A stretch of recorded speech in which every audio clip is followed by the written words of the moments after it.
C'est bon ? C'est bon.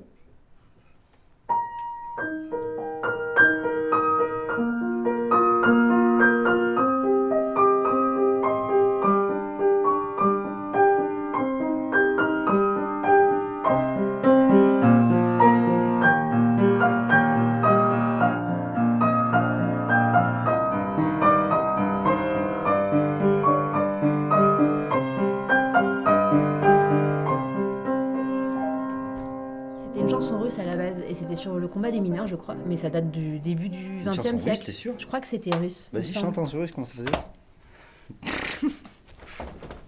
Et après, ça a été repris dans les années 70. Alors, par contre, je crois qu'on ne sait pas qui a écrit les paroles. Je crois que c'est anonyme. Écrit anonyme, ouais. Je crois que c'est juste des nanas du MLF qui ont dû écrire les paroles. Mais à la base, c'était un chant. À vérifier, il faut regarder Hymne des femmes, mais je pense que ça doit être ça. C'est un chant russe pour les mineurs. Et après, ça a été repris du coup dans les années 70. Et ça a toujours été depuis. Ça s'était entendu dans les manifs dans les années 70, 80, enfin toujours quoi. Donc il y a une histoire quand même derrière cette chanson. Nous qui sommes sans passé, les femmes, nous qui n'avons pas d'histoire.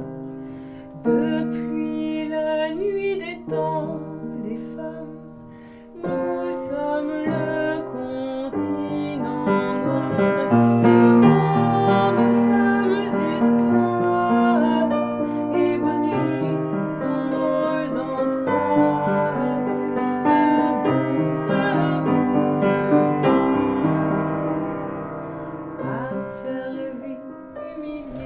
Bon, alors Ariane, là on est dans un petit studio, le petit home studio de Bob Pretends to be Blind. Et alors qu'est-ce qui est en train de s'enregistrer là ? Il est en train de s'enregistrer 3 chansons qui ont un lien avec les violences faites aux femmes en vue d'un reportage que fera Télé Chez Moi sur la manifestation qu'on organise le 23 novembre contre les violences faites aux femmes. Qu'est-ce qui va se passer exactement dans cette manif ? Eh bien, on va marcher, on va revendiquer, on va informer et on va revendiquer surtout que rien n'est fait, en tout cas à la hauteur des besoins en France et dans le monde contre les violences faites aux femmes.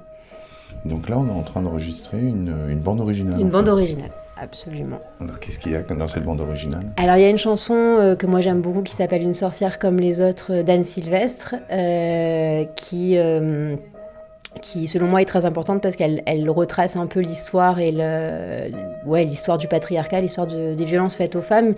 Et c'est dit avec la poésie d'Anne Sylvestre et la musique qui est extraordinaire. Et Aurore la chante magnifiquement. Il y aura une chanson qui s'appelle Quand on vous aime comme ça de Juliette Noureddine, qui raconte d'une façon un peu second degré, pareil, une femme victime de violence, et qui justement par le second degré arrive à choquer et à provoquer une réaction chez la personne qui l'écoute. C'est pour ça que je la trouve intéressante. Et la troisième, c'est l'Hymne des femmes, parce que c'est la chanson de l'héritage féministe. Ouais, il faudrait que tu balances un truc, ce qui va balancer le plus L'endroit fort, c'est le plus fort, ouais. au piano, tout quoi. Ok, S'il te plaît. C'est juste pour régler le maximum.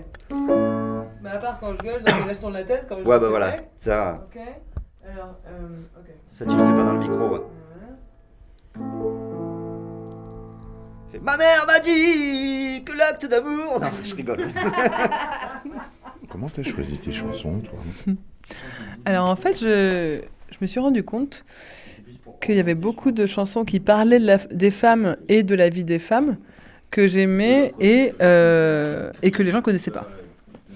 Et du coup, je les ai réunies pour les faire découvrir au public.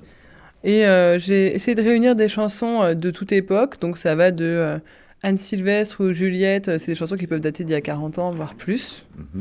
Jusqu'à la scène actuelle, comme Émilie Loiseau. Attends, je vais prendre un peu ce que j'ai. On a Evelyne Gallet, Émilie Loiseau, Agnès Bill, qui elle est un peu entre les deux générations. Que des autrices-compositrices assez peu connues en fait. Elles sont un peu sur une niche de la chanson à texte et des femmes. C'est toutes des femmes engagées. Jeanne Chéral aussi beaucoup, qui est absolument géniale. Garance, qui est une petite jeune de la nouvelle scène. Guédré, qui fait des chansons provoques qu'on connaît un peu plus. Elle est un peu plus connue du grand public. Et voilà. Et en fait, j'ai essayé d'alterner aussi des chansons rigolotes, des chansons provoques, ou des chansons plus engagées. plus sérieuses, voilà, pour varier les émotions du public. Et plus j'ai chanté ce programme, plus je me suis amusée et plus je me suis rendu compte que c'était une vraie libération de chanter ces sujets et qu'on y prend énormément de plaisir. Voilà, donc peut-être que je le referai bientôt. En tout cas, c'est un vrai bonheur de chanter ça. Et je pense que c'est nécessaire aussi. Ok, merci. Merci.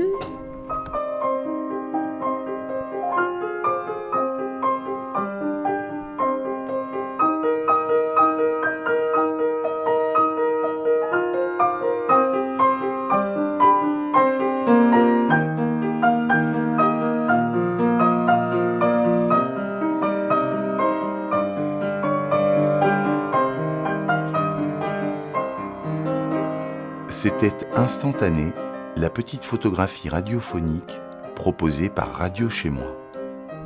On était aujourd'hui au studio d'enregistrement du collectif Bob Pretends to be Blind. Grand merci à Ariane, du groupe de réflexion et d'action féministe, le GRAPH, à David, à Seb, l'accordeur génial de piano, et bien sûr à Aurore, la délicieuse musicienne.